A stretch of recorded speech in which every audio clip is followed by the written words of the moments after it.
Hello, welcome to Research Matters, the podcast where we discuss research matters and why they matter. My name is Joshua Davis from the Office of Research. Today we're meeting with Buresh, professor of exercise science at KSU. He's researching step counts and how to tailor them for individuals, leading to better health outcomes. Here's a clip from the discussion. The idea that somebody can make a behavioral change that can move these needles so dramatically, a lot of people just don't buy it until they see it for themselves. I've had several subjects in the study who have said, I used to be 50 pounds heavier. About 20 years ago, I started walking, and these folks are lean and healthy and remarkable at this point. Okay, so, Bob, you've been here 18 years. Why have you been here 18 years? Because they haven't kicked me out yet.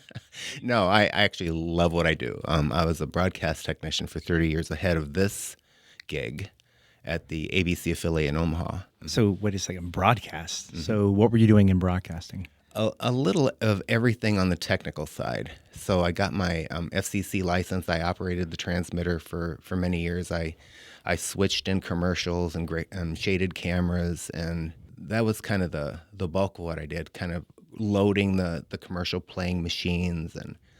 But yeah, and that kind of evolved to me running live trucks and satellite trucks. I got to take the satellite truck to Miami a couple of times for Husker Bowl games. So the transition, what was the turning point? Like what happened to where you decided to go to school and take this path? So yeah, just starting to see especially the pressures on the union regarding job security, those things were going away. So I just felt like just to be safe, I'm going to take some classes. 7 years later, I got my bachelor's degree in exercise science. I did a little bit of personal training after that, after getting my bachelor's degree, and was asked by my mentor at that time whether I'd be interested in a graduate assistantship. 2 years later, I got my master's degree. It took me another 5 years to get my PhD. We started a study years ago. It was an internally funded thing where we were kind of interested in poking around to see if we couldn't find in college students various markers of performance or fitness that were predictive of cardiometabolic health. So we measured VO2 max, we measured resting metabolism, we measured what's VO2 max? Maximal aerobic capacity, basically, just aerobic fitness. We measured some muscular fitness measurements, knee flexion extension on a biodex. We measured grip strength. And we just put all of these into a mix to see if we could identify those factors that might be best predictive of things like glucose tolerance, insulin sensitivity, lipid levels. It seemed like the best predictor in terms of these lifestyle outcomes was just sedentary time for some of these outcomes. So the more time you spent sitting or lying down, the more likely it was that you were going to have insulin resistance and your lipids were going to be a little bit elevated. Along the lines, when we were doing our investigation, we found this very remarkable relationship between step counts and body fat percentage in this population. We had, I think, 20-some students that were a cross-section of males and females, but they were all young people. And this relationship was striking. It was very strong, but steps had to be expressed relative to fat mass. So steps per kg of fat mass per day were remarkably predictive of body fat percentage. We did a follow-up study in adults under the age of 40, a larger sample, internally funded, and we found the same. Actually, the strength of the relationship in that sample, maybe just because of its size being a little bit greater, was stronger. So that's what basically convinced me that what we're looking at is something that may be real and that may have real-world implications. Wow, I just find that fascinating too, because steps are so trendy now. Yeah. I don't know how many years ago it really started becoming, I would say, almost like a fad and competing. That's fascinating. You were right there at the cusp of the beginning. Okay, so it brings us to today. So Nora Lil participated in a recent study. Let's go to your background too. Let's not avoid your background. I was a film school student, ended up going to graduate school for journalism, and then took those two loves and combined them into a decades-long career in entertainment marketing. So I worked for Turner Classic Movies and Cartoon Network, and I think actually that background informed some of my interest in participating in this study that Bob and my colleague at the College of Computing, Dr. Austin Brown, worked on, which is that my job was to spend 10 years getting kids to be sedentary, right? We had long conversations about Cartoon Network, about the fact that that was our job and the fact that that was problematic. I'm working with a group of people who love kids, who want the best for kids, and yet our show's telling kids to spend time in front of a screen. And so I think there is no question that when you're in entertainment marketing, you have to ask yourself about the morality of a sedentary lifestyle. One of the difficulties for me during the 30 days of wearing the pedometer was trying to keep my normal routine. I knew that what Bob and Austin needed were clean data. And so when you're wearing a pedometer, you're going to look down at it. We put a piece of masking tape on top of it, and I had to be very diligent about not looking down at the steps. But boy, is it tempting. It's like I could just very carefully pull this piece of masking tape up and just look at my step count, and they would never know. I didn't do it. But there is a psychological need or to feel like you're meeting an expectation when you are carrying a pedometer. Yeah. So Bob, lay the study out for us. So how did that work? So phase one is what we're doing now. We're developing a model that I sort of described, where we're hoping to be able to take some variables, sex, age, height, and this relative marker of step counts to predict body fatness and then some of these other key cardiometabolic risk factors. So developing the model requires that people just be them without changing their behavior and altering dietary patterns. We want their weight to be stable. We want their body fat levels to be stable across that 4-week period so that we can determine how many steps were necessary for them to break even, essentially, to maintain an energy balance while they're living their lives and being themselves.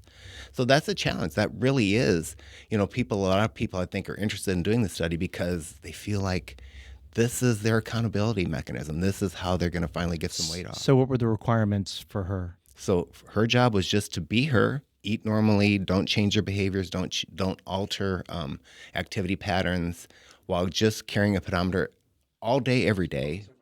So let's maybe pull apart the concept of steps, knowing your own steps. What does that do for you? All right. So, first of all, you can talk about kind of from a, evolutionary perspective.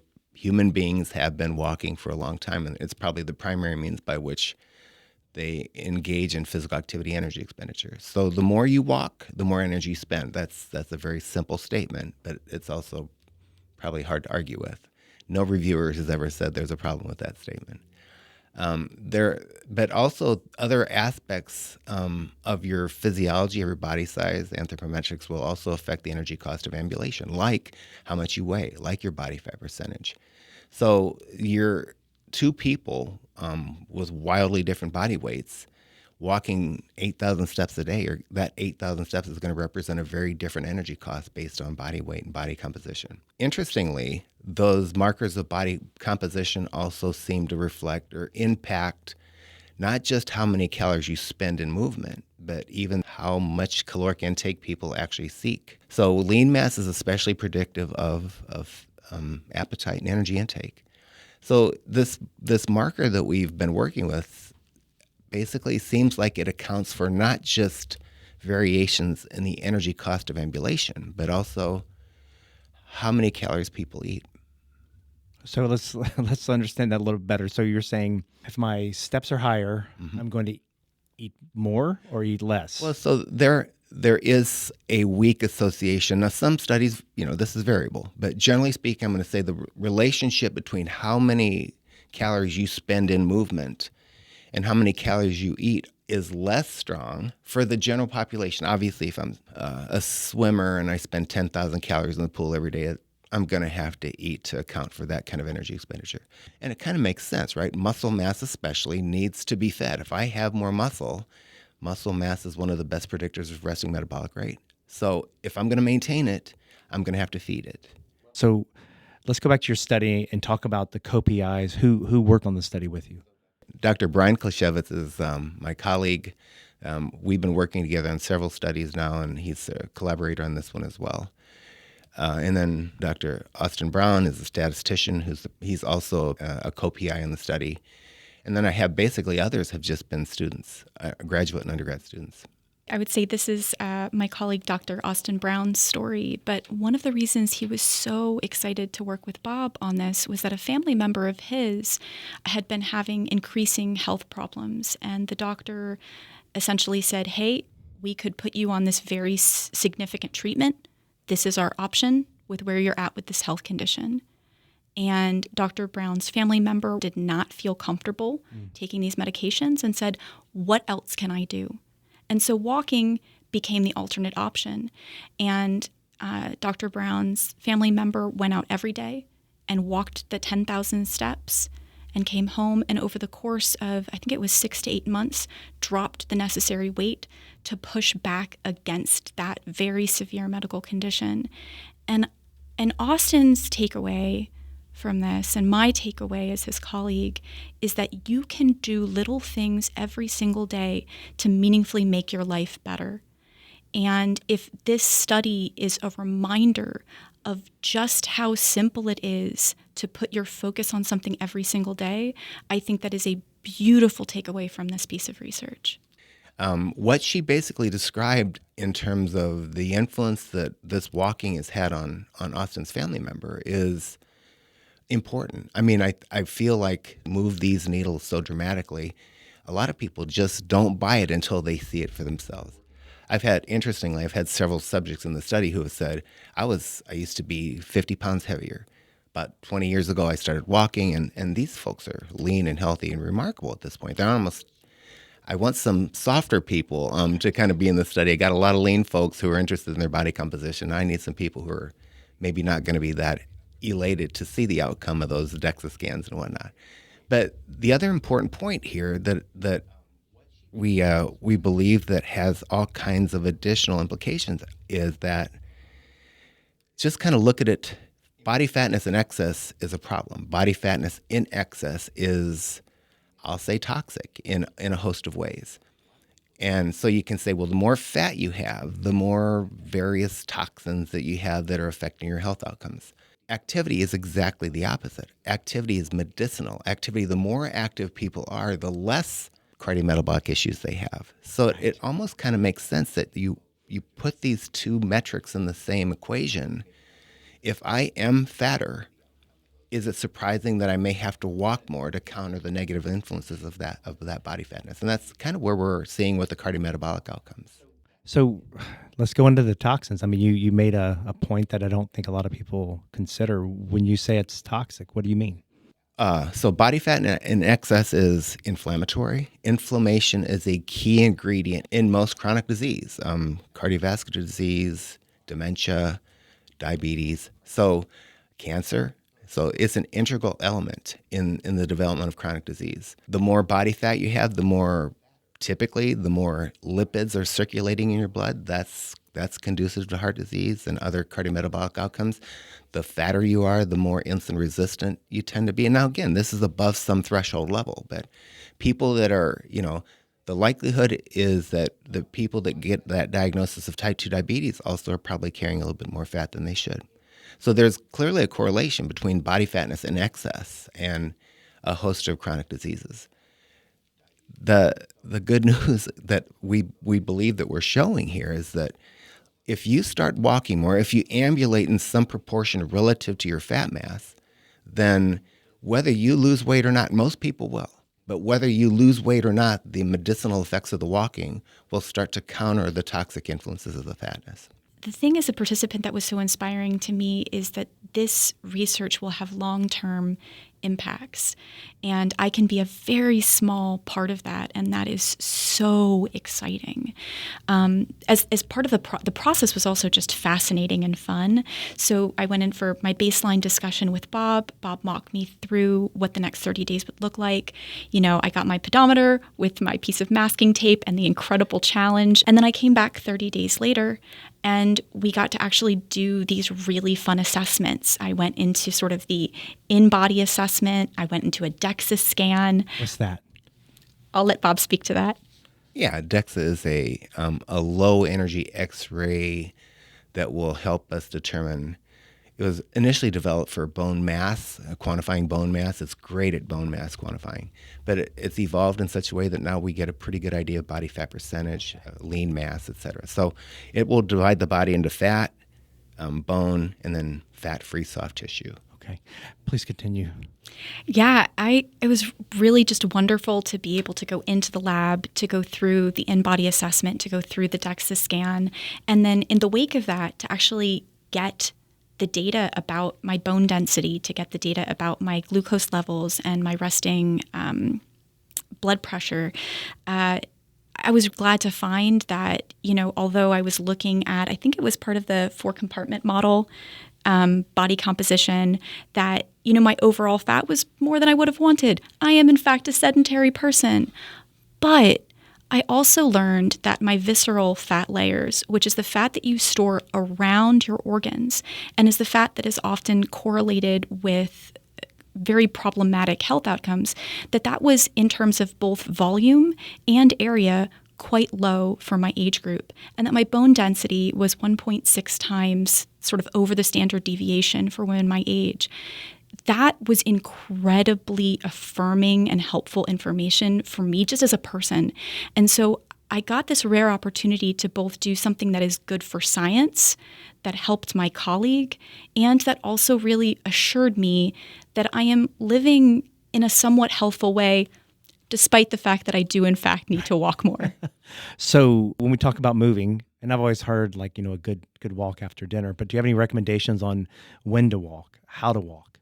There are studies that show that the intensity is not, the walking pace has little impact on outcomes compared to just the volume. So accumulate the volume. What about when I get out of bed in the morning versus evening before I go to sleep after a meal? Well, so if I'm doing it that way, there's going to be less sugar in the blood. I'm probably going to start using fat that I've stored as fuel more. In the evening? No, in the morning. Because okay. I'm fasted. So that means that the energy is going to have to come from probably stored depots someplace, fat being one of the common or the most readily available.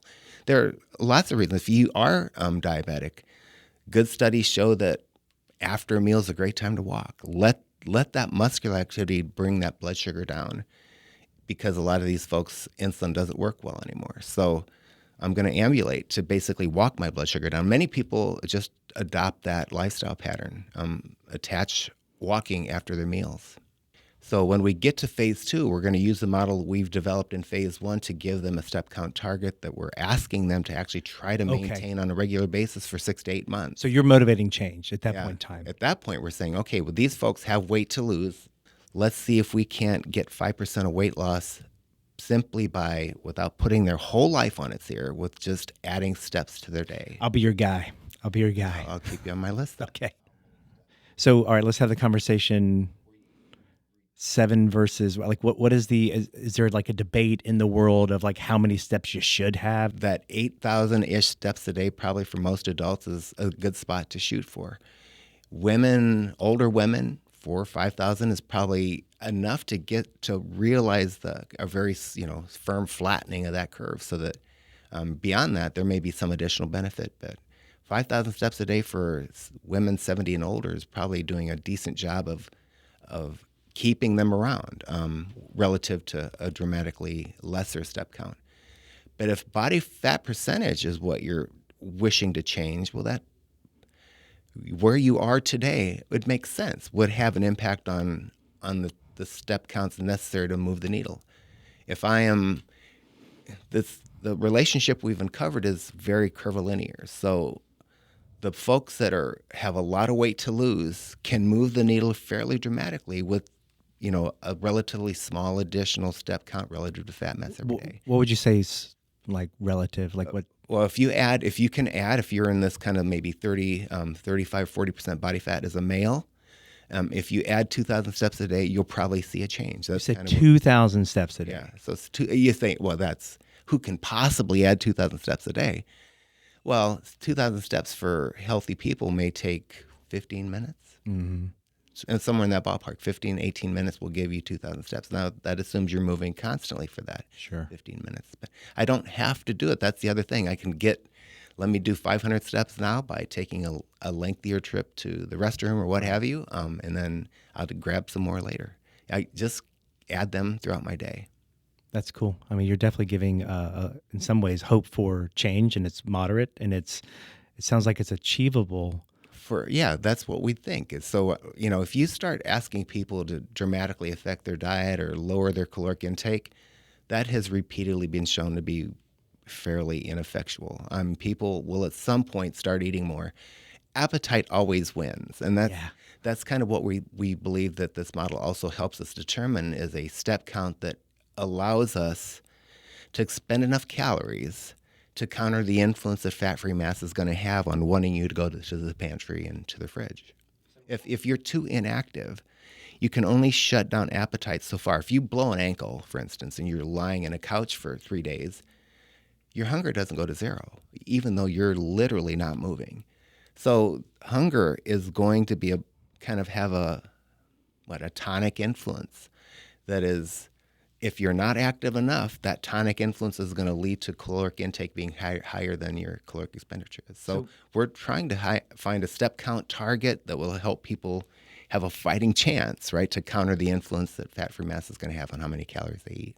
Well, and it's kind of like what Norla was saying. I used to run, I don't want to be mean, if it's your favorite show, forgive me, but like Judge Judy used to drive me batty. I mean, I'm like, why are we doing this? What are we doing to the Omaha community by pushing this garbage out there? And I feel much better about what I do now in terms of impacting young people's lives, not just the research I'm doing. It sounds like you both are sharing the same experience. Yeah, no, and honestly, this is the first I knew of this. I didn't know of her background when she was involved in the study. So that's fascinating. Yeah, I will defend. I love my my TCM and my Cartoon Network, though. But yes, it will always have my heart. But I do think there's some value to maybe stretching while you watch an episode of Craig of the Creek. Bob, where do you see the future of this research going? How does it complement, these modern drugs that are also seemingly doing something similar? People are losing a lot of weight on these GLP-1s and similar drugs. Okay. Very effective for weight loss, and they work especially through altering your drive for food, essentially. So appetite is diminished under the influence of these drugs. When they wean people from these drugs, weight rebounds quickly because that restraint or that depression of appetite is turned off. So people are, again, seeking food and energy on a much higher rate, at a higher rate than they were when they lost all this weight. It's depressing that these people are getting these outcomes sitting still, as an exercise person, because some of the other things, the other benefits of exercise, they're not realized. Or the cardiovascular benefits, which also matter, which have really potent longevity and survivability associations as well. These folks that are on these medications are seeing all these remarkable benefits. So you say, well, it's a no-brainer. They're going to be on them.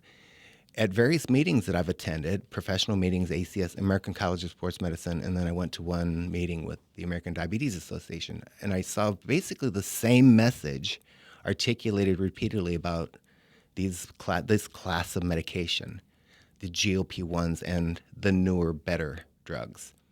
And I guess the take-home message is, why would we ever wean people off the drug? It's so effective. It's so beneficial. So many positive outcomes are being realized. Let's leave them on them. And so this is what concerns me, is I don't think anybody really fully understands what a 10-year, 15-year exposure to these things. And then if and when they're on it for that long and then something happens and they have to start removing them, how much brain chemistry will have been, maybe irreversibly impacted by that long-term exposure. So those are things that we don't know. So these drugs are going to be here. That's not going to get put back in the toothpaste tube. Let's see if we can't augment or maybe throw lifestyle outcomes or lifestyle variables into this mix as well that has potential to minimize, I guess, the amount of these medications people need to take to have the same benefit.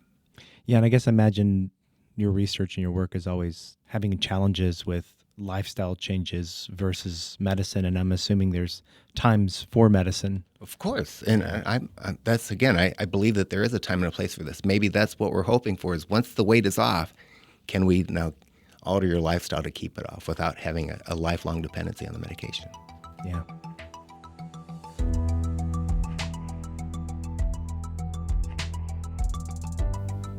Excellent. Thank you very much. That was awesome. Oh, thank you guys.